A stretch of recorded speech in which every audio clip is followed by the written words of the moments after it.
శ్రీమాత్రే నమః. పాప పరిహారానికి అద్భుతమైన మంత్రం చెప్పారు మహాస్వామివారు. ఎన్నో ప్రయత్నాలు చేస్తూ ఉంటాం, కానీ దాని నుంచి బయటపడలేకపోతాం. ఏ విధంగా చెయ్యాలి అనేది తెలియక మాత్రమే ఇలా మనం చేసిన పాపం నుంచి బయటపడలేం. ఎలా చెయ్యాలి అనేది తెలిస్తే ఆ ప్రకారంగా కనుక మంత్ర జపాన్ని చేసినట్లయితే ఖచ్చితంగా ఆ సమస్య నుంచి బయటపడతాం. మనం ఏం చేస్తాం, ఏ 2 రోజులో 3 రోజులో చేస్తాం. అది కూడా ఒకే సమయానికి చేయకుండా మన ఇష్టం వచ్చిన సమయంలో నియమాలు ఏమీ లేకుండా చేస్తాం. కాబట్టి మనం చేసే మంత్రానికి ఫలితం ఉండదు.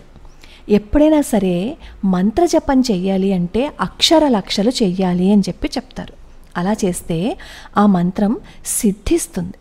ఈరోజు మనకి ఈ వీడియోలో పాప పరిహారం కోసం, అలాగే ఏదైనా సిద్ధించటం కోసం మంత్రం ఏ విధంగా చేయాలి, ఏ మంత్రాన్ని చెయ్యాలి అనేది మహాస్వామి వారు చెప్పారు. అది ఇప్పుడు తెలుసుకుందాం. తెలుసుకునే ముందు మహాస్వామి వారి పాదపద్మాలకి నమస్కరిస్తూ వీడియోలోకి వెళ్ళిపోదాం.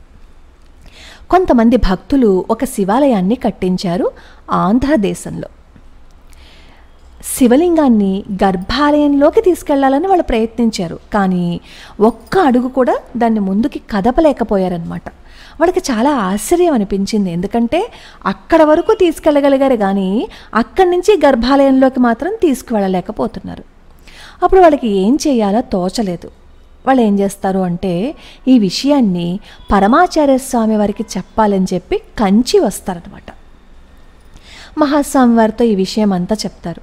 వాళ్ళు చెప్పిందంతా అలా విని కొంచెం సేపు మౌనంగా ఉండి, తిరుచి దగ్గరలో శ్రీ వైద్యనాథ శాస్త్రి గారు అని ఆయన ఉన్నారు, ఆయన్ని తీసుకురండి అని చెప్తారు.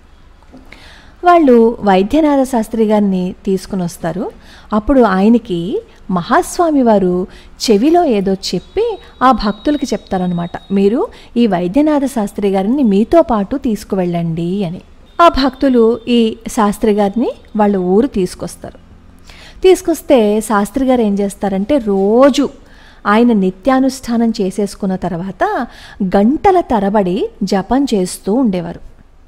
అక్కడ ఉన్న వాళ్ళందరూ కలవరపడ్డారు. అదేంటి, సమస్యని పరిష్కరించమని చెబితే ఈయనొచ్చి ఇక్కడ జపం చేసుకుంటూ కూర్చున్నారేంటి, అసలు ఏం చేస్తున్నారో కూడా అర్థం కావటం లేదు, అసలు సమస్యని నివారించడానికి ఈయనేమి సలహా ఇవ్వకుండా జపం చేసుకుంటున్నారేంటి అని అనుకుంటూ, మరి మహాస్వామి వారు కదా చెప్పారు శాస్త్రి గారిని తీసుకువెళ్ళమని, అందుకని ఏమీ అడగకుండా అలా కలవరపాటుతోటే ఏం జరుగుతుందో చూద్దామని ఊరుకుండిపోయారనమాట.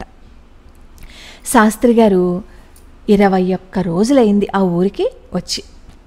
21వ రోజున ఏం చేశారు అంటే ఆయన జపాన్ని ముగించుకొని శివలింగాన్ని గర్భాలయంలోకి తీసుకురండి అని చెప్పారు. వాళ్ళకి ఆశ్చర్యం అనిపించింది.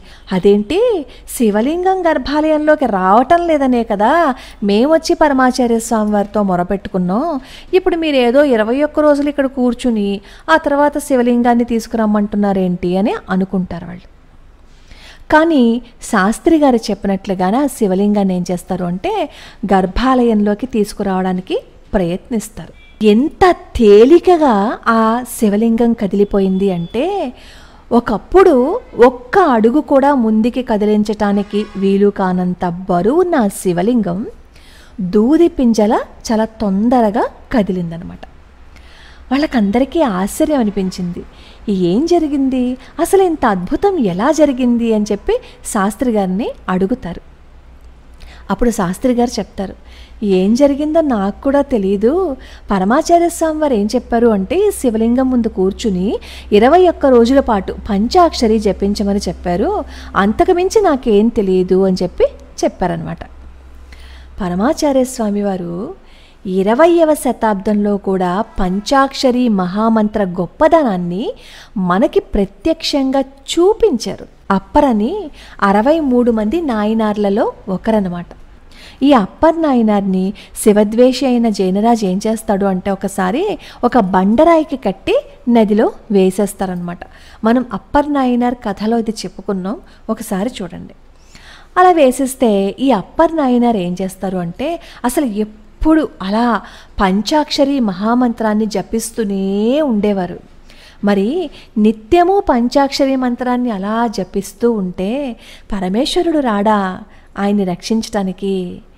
అలా చేసినందువల్లే అప్పర్ను రక్షించటానికి ఆ రాయిని నీటిని మునగనివ్వకుండా నీటిపైన తేల్చి రక్షించాడు పరమేశ్వరుడు. పంచాక్షరి మంత్రరాజం యజుర్వేదాంతర్గతమైన రుద్రంలో వస్తుంది. నమశివాయ అనే మంత్రాన్ని నిత్యం అలా పఠించినట్లయితే పాప పరిహారానికి ఇంతకు మించిన విద్య లేదు అని మహాస్వామి వారు మనకి తెలియజేశారు. ఏదైనా మంత్రజపాన్ని పఠించాలి అన్నా, ఏ పనిని చెయ్యాలి అన్నా కొంత సమయం తీసుకుంటుంది. సహనంతో అలా జపించినట్లయితే ఏ పని అయినా చెయ్యగలము అని మహాస్వామి వారు మనకి చెప్తున్నారు. అసలు మామూలుగా ఆర్థిక ఇబ్బందులతో బాధపడుతున్నవారు శివాలయానికి వెళ్ళి అక్కడ స్వామివారికి అభిషేకం చేయించుకొని ప్రదోష వేళలో స్వామివారి ఆలయంలో కూర్చుని ఈ నమశివాయ మంత్రాన్ని వీలైనన్ని ఎక్కువ సార్లు అలా జపిస్తూ ఉంటే మనకి ఏదైనా కష్టం వచ్చింది అనుకోండి, దాని నుంచి బయటపడే మార్గం మనకి కనిపిస్తుంది. ఏదైనా పని సిద్ధించేలా ఈ మంత్రం చేస్తుంది. అంటే మన ప్రయత్నాన్ని మనం చేస్తూ అప్పుడు మంత్రజపం చేయాలి. ఇక్కడ వీళ్ళు కూడా ఏం చేశారు, వాళ్ళ ప్రయత్నాన్ని చేశారు, వాళ్ళ వల్ల కాలేదు కాబట్టి అప్పుడు మహాస్వామి వారి దగ్గరికి వచ్చి దైవ ప్రయత్నాన్ని అడిగారన్నమాట. ఏ పని జరగాలి అన్నా ముందు మానవ ప్రయత్నం చేసే తీరాలి. మన ప్రయత్నంతో పాటు భగవంతుడి అనుగ్రహం ఉండాలి. కాబట్టి ఈ రెండింటినీ కలిపితే మనం ఏదైనా సాధించగలం. ఇంత అద్భుతమైన పరిహారాన్ని మనకిచ్చిన మహాస్వామి వారు అపర శంకరులు కాక ఇంకెవరు చెప్పండి. అపార కరుణా సింధుం జ్ఞానదం శాంతరూపిణం శ్రీ చంద్రశేఖర గురుం ప్రణమామి ముదాన్వహం.